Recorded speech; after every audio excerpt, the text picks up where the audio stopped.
So South Africa and Wales both playing their last game of 2024 this weekend at the Principality Stadium. This Welsh side currently on an 11-match losing streak, their longest in history, and it could go from bad to worse with the defending world champions, the next side that they do have to play. And in this preview, we'll be looking through at the lineups, we'll be looking through at key players, and then also a prediction for how this match could turn out. But first of all, looking through at the starting sides, both have made pretty big changes compared to what we saw last week for the Springboks, particularly in that forward pack, whereas for Wales, they've made a little bit of a reshuffle in the back line, which could be quite an interesting change for this match up against the Springboks. But we will jump straight into the lineups. First of all, the South Africans, they were the first side to announce their team quite early on in the week, and Rassie making some drastic changes. Number 1, Thomas du Toit. Number 2, Johan Robbelaar. And number 3, Wilco Louw. So going with 3 players who haven't received a huge amount of game time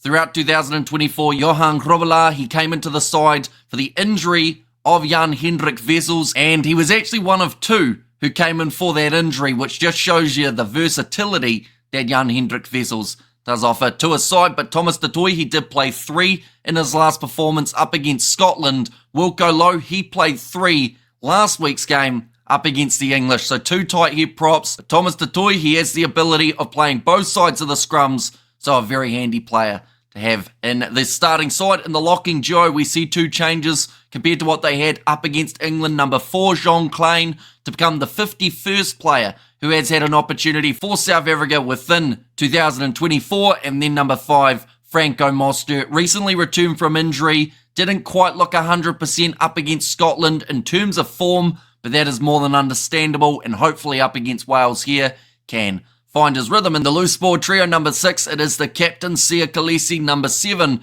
Elric Louw, who has been played quite a bit there throughout the November internationals. And then number 8, the big man, Jasper Wiese. Now, he is an absolute tank with ball in hand. He's going head-to-head with Tame Plumtree in this game. A head-to-head which stylistically can make a very good battle out there on the field. In the 9-10 combo, it is a pair of brothers for the South Africans. Number 9, Jaden Hendrikse, and number 10, Jordan Hendrikse. He was the injury replacement.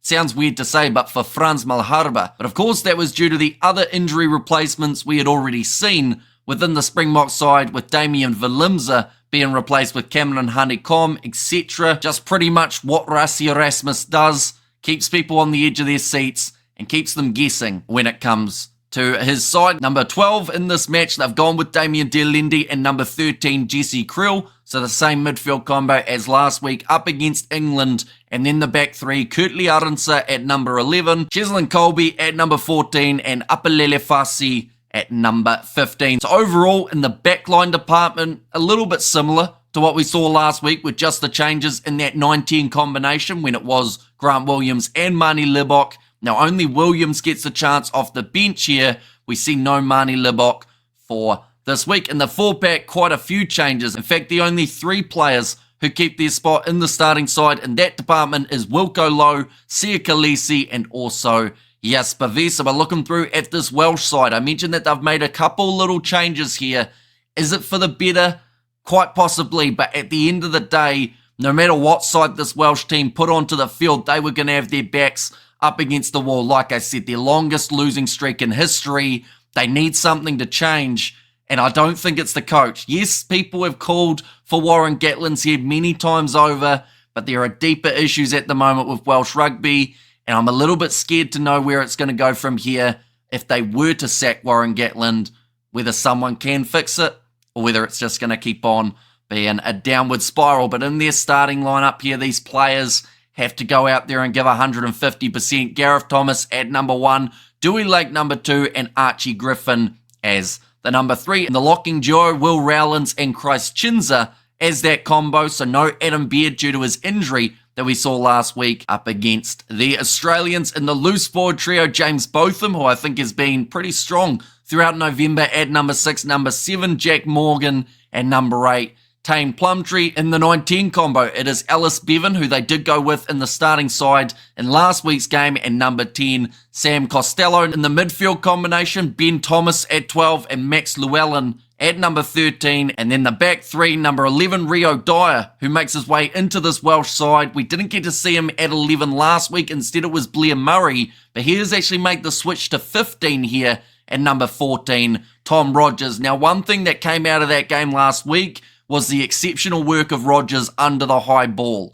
Now, South Africa may look to target that a little bit throughout this game. It wasn't that successful last week up against the English, seeing as they had Freddie Stewart, who was able to handle a majority of those balls going deep. That sounds dodgy. But in this game, Blair Murray, a new challenge for a man who only made his debut in November, but he's got a bright future, and he's going head-to-head with Apalele Fasi here, so it's certainly going to be a tough day at the office. But looking through at the key head-to-heads, I think that first of all, the hookers are going to be so important in this game. Dewey Lake versus Johan Grobbelaar. Now, one thing that Grobbelaar has been slightly criticised for is his line-out accuracy at international level. It certainly dropped the team statistic throughout the Rugby Championship, but they've got Malcolm Marx for later on in this game, so Johan Grobbelaar can just go out there and put 110% into this first half, because there is a chance that they take him off 40 minutes, 50 minutes through this matchup and bring Malcolm Marx out onto the field. But there's also a chance that during that 50 minutes or so that he gets out there on the park, he could get himself 1 or 2 tries. The rolling maul for the Springboks, of course, can be absolutely formidable when it is working well. And he's the type of player who can steer that ship in the right direction, get it working towards the try line. Dewey Lake, one of the Welsh players who always manages to make a couple metres when he's got ball in hand. He's a hard tackler, and he brings that physicality that sometimes Wales do lack. So hopefully some of that rubs off on a few of the other forwards in this Welsh side, and they can bring that intensity like Dewey Lake often does. But moving on to the next head-to-head, there will be a very exciting one in this game. I think it's Sam Costello with Jordan Hendrickse, two young players with bright futures. Hendrickse tearing it up in the URC, Costello doing the same. But the big thing here is who can handle the pressure of international rugby better. We've probably seen a little bit more of the Welsh fly half, but only by a little bit. When it comes to the URC, of course, Hendrickse has some very impressive stats.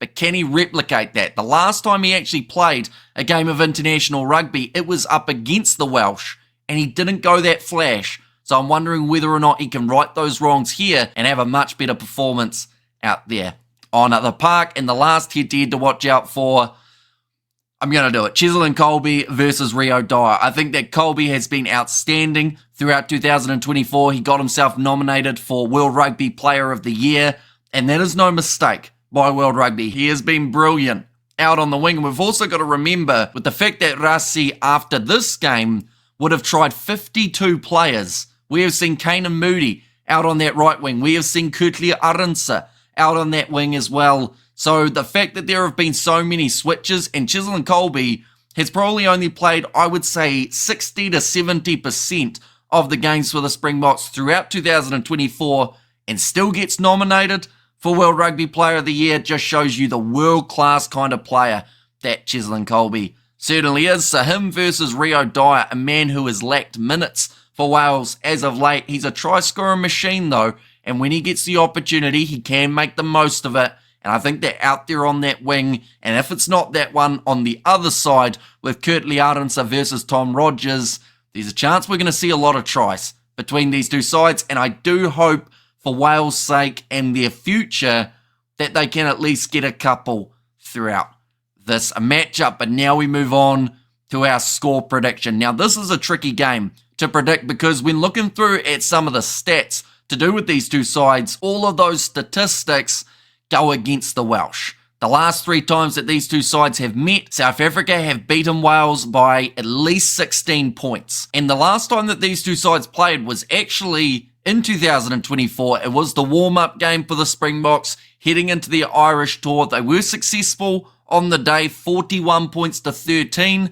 The only try scorer for the Welsh on that day was Dewey Lake, the man who I mentioned earlier on. And for the Springboks, they scored those 41 points, but the only try scorer who is playing in this game that played in that one was Jesse Creel. Everyone else who scored a try is not playing in this November match. We did see a penalty try. We saw Makazole Mapimpi score. Of course, he's not out on that left wing for this game. We saw Edwell Funda Merva scoring, sadly injured not too long after that, so missed out on the Rugby Championship. And then also Bongi Umbanambi was the other man that we saw score in that contest. But the question is, can these new players for South Africa replicate that and maybe even one-up them? I think they can, and I think this is going to be a tough game for the Welsh. And it's something that has been said many times over just in the last little while, but I think it's going to be 12 losses in a row for Wales here, and I am going to go a relatively similar margin to that last match. Now, the fact that the Springboks have made quite a few changes, definitely in that 9-10 combination, I think might slow them down in this game just when it comes to scoring points early. But then as the match wears on, that is where we're going to see them start to up the intensity and really pile on the points. So I am going in this game 48 points to 14. I think Wales might get 2 tries, but I think the Springboks are going to get a lot more and finish on a high for 2024. But of course, do let me know who you think will be winning this game. We will be doing the live commentary on the channel. It is kicking off at 6:40 a.m. New Zealand time on Sunday, which is 7:40 p.m. for you guys in South Africa on Saturday night. It's going to be an awesome game, and like I said, a great way to close out 2024 for these two sides. One in particular, the other not so much, but perhaps we can see a great performance here. I really hope it happens, but it just seems like a tough ask for this matchup. But thank you all very much for tuning in. If you did enjoy, be sure to leave a like and subscribe, and I will see you all for the next one.